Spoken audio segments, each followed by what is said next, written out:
Big TV భక్తి సమాచారం WhatsApp ఛానల్లో జాయిన్ అవ్వండి. అన్ని విశేషాలు ఎప్పటికప్పుడు తెలుసుకోండి. గురుగారు, పాతక కాలసర్పదోషం గురించి తెలియచేయండి.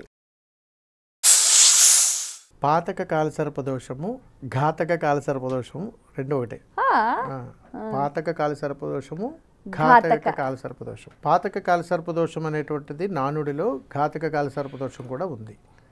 అంటే తెలిసి చేసిన తెలియక చేసిన తప్పు తప్పే. కాబట్టి పాతక కాలసర్పదోషంలో మన పూర్వీకులు చేసినటువంటి తప్పులు వాళ్ళ పిల్లలు మనవలు వచ్చిన తర్వాత కూడా వాళ్ళ మీద కూడా కక్ష సాధిస్తుంటాం ఇప్పటికీ కూడా. ఇప్పుడు మా తాతగారు ఎవరో తప్పు చేశారు, కొడుకు అనిపిస్తాడు. మళ్ళీ కూడా అనుభవించడం అంటే ఆది కాదు, ఇరుగు పొరుగు వాళ్ళ నుంచి వాళ్ళతో మనకొద్దు, ఆ కాలంలో వాళ్ళ తాతగారు మనకి ఇలా చేశారు, ఈ కాలంలో వీళ్ళు దూరం పెట్టండి, ఆయన వెళ్ళిపోతాడు మనవలు. అంటే ఒక శత్రుత్వాన్ని కొని తెచ్చుకునేటువంటిది ఘాతక కాలసర్పదోషంగా చెబుతాం. కాబట్టి ఈ ఘాతక కాలసర్పదోషం ఎప్పుడూ కూడా తరచూ చచ్చిపోతూ ఉంటుంది. ఆ సర్పం ఎందుకని? మన కంటి కనబడితే దానికి మరణమే, అది శాపం దానికి. అందుకని పాతకం చేసావురా నువ్వు, ఎంత పాతకం అనుభవిస్తున్నావు అని అంటుంటాం. అందుకని అన్నం పెట్టిన వాడిని, నీళ్ళు ఇచ్చినటువంటి వాడిని, సహాయం చేసినటువంటి వాడిని, రుణం ఇచ్చినటువంటి వాడిని ఎప్పుడు మనం దూషించకూడదు.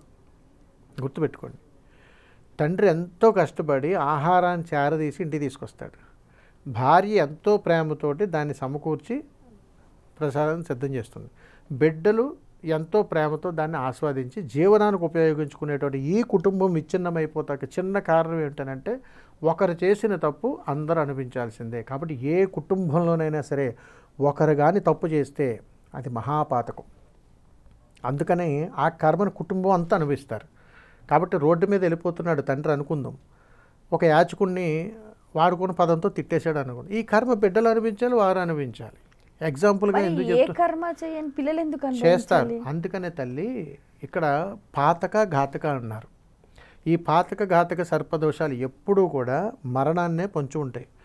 ఎక్కడైతే మనం ఇలాంటి జీవన విధానాన్ని కొనసాగిస్తున్నామో, ఎవరినైతే మనం అవసరానికి వాడుకుని వదిలేస్తున్నామో, ఎక్కడెక్కడైతే వీరికి అన్యాయం చేసేయాలనేటువంటి ఒక దుశ్చర్యతో మన ఆలోచనలు ప్రేరణ జరుగుతాయో, ఇది కుటుంబం అంతా ఉన్న, టీం అంతా ఉన్న, ఒకటి చేసిన తప్పు అందరూ. మీరు గమనించండి, ఒక వ్యవస్థలో 10 మంది పనిచేస్తున్నారు, ఎవడో ఒక ఇద్దరు పొరపాటు చేశారు, ఎవరిని అంటారు? హెడ్నే అంటారు. ఆ హెడ్కి వచ్చే సమస్య ఘాతకం పాతకం. అందుకని ఇక్కడ ఏమిటంటే ఇప్పుడు వీళ్ళు చేసిన తప్పు అవమానాలు పడాలిగా.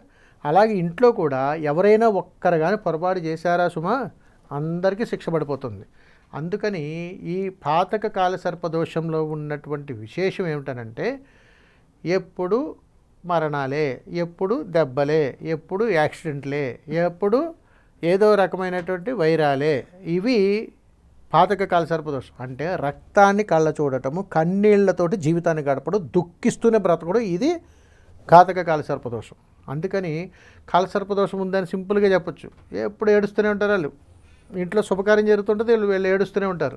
మంచి బట్టలు వేసుకుంటే ఏడుస్తుంటారు, ఆ ఇంట్లో పండగ జరిగితే ఏడుస్తుంటారు, ఆ ఇంట్లో ఒక ఇల్లాలు మంచి నగలు పెట్టుకుంటే ఇంట్లో ఇల్లాలు ఏడుస్తుంటుంది. ఇప్పుడు వేరే ఎవరైనా పచ్చగా ఉన్నారనంటే వీళ్ళు చూసి ఈర్ష్య చెందడం. ఒక కుటుంబంలో కూడా ఒక ఇరుగు పొరుగు వాళ్ళు లేకపోతే వీళ్ళ అన్నదమ్ములు కలిసి ఉన్న చోట కూడా వాళ్ళు ఏదైనా మంచి చీర కట్టుకుంటే వీళ్ళు ఏడుస్తుంటారు, ఏదో ఒక ఇల్లు కొనుక్కుంటే ఏడుస్తారు, 10 మందికి అన్నం పెట్టాలంటే ఏడుస్తారు. ఎంత దౌర్భాగ్య స్థితినే ఘాతక కాలసర్పదోషం అంటారు. దాన్ని ప్రత్యేకించి ఏమి చక్రాలు తిరగేకర్లా, ఇలా ఉంది గురువుగారు ఇబ్బంది లేదు, ఏం చేస్తున్నావమ్మా అని 2 నిమిషాలు అడగగానే మొత్తం చూడగానే అర్థమైపోతుంది, ఘాతక కాలసర్పదోషంలో ఉన్నారు, ఈ నివారణ చేసుకోండి, ఆ దారిద్ర్యం పోతుందని చెబుతుంటారు.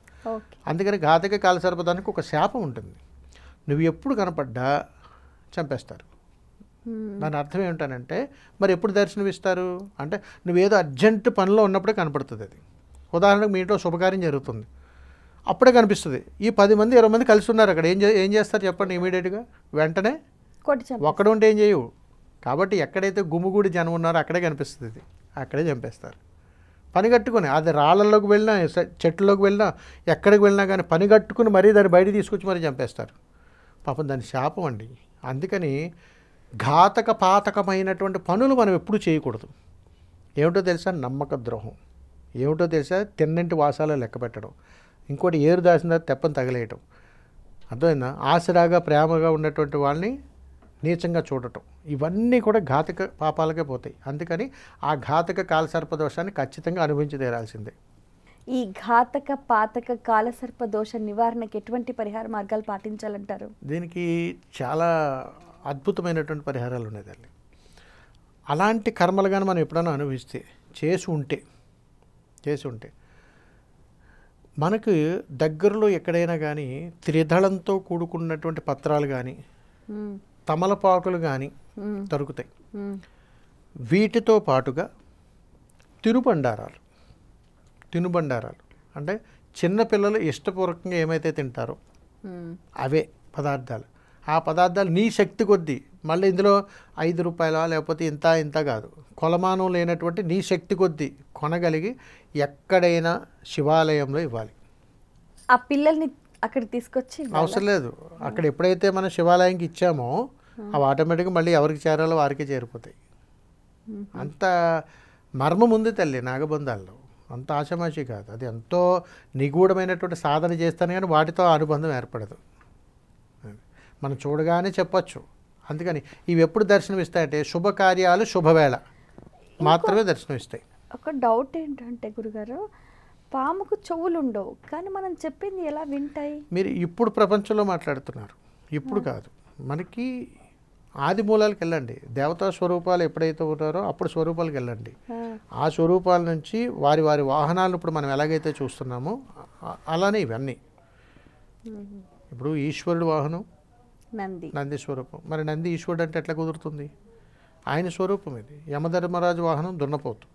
మరి ఇప్పుడు వాటిని చూస్తున్నాం, బర్రెలు అంటున్నాం, కొడుతున్నాం, అన్నీ చేస్తున్నాం. అంటే యముడిని కొట్టేంత శక్తి ఉందా అంటే దానికి ఆన్సర్ లేదు. ఏంటంటే పరంపరగా ఒక జీవికి ఇంకొక జీవికి పరాణం. అందుకని దైవశక్తి నుంచి మానవ శక్తి అతీతం వరకు కూడా ప్రతిదీ మన జ్ఞానం కోసమే. ఆ జ్ఞానాన్నే పెంచుకోండి అని చెబుతాను. For more videos like this, subscribe Big TV channel.